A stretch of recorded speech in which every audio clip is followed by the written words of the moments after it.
ई की power x ही होगा।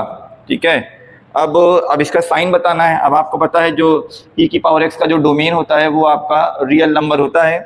और इसके बारे में अगर हम लोग देखें, इसका जो ग्राफ होता है, ग्राफ से इसका वो रेंज आपको पता चल जाएगा। ये है मान लीजिए कार्टेशियन प्लेन, और ये होता है आपका ई की पावर एक्स का ग्राफ। ठीक है ना, ई की पावर एक्स का graph.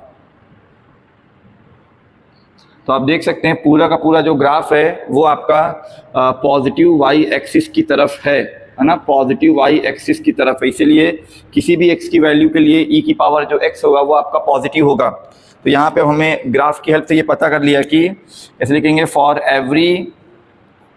Every x belongs to real number e की पावर एक्स इज पॉजिटिव।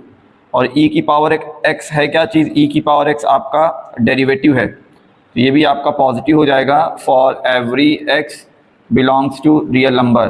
अब क्योंकि ये एक इंक्रीजिंग फंक्शन है और वो भी स्ट्रिक्टली इंक्रीजिंग, तो यहाँ पे कहीं पे भी डेरिवेटिव की जो वैल्यू आएगी वो ज़ीरो के बराबर नहीं होगी, इसलिए ऐसा कोई भी क्रिटिकल पॉइंट एग्जिस्ट नहीं करेगा, इसलिए इसका मिनिमा या मैक्सिमा वैल्यू नहीं होगा।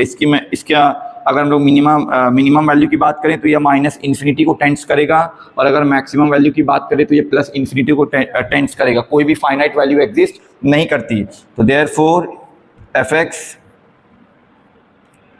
Does not have any maxima और मिनिमा।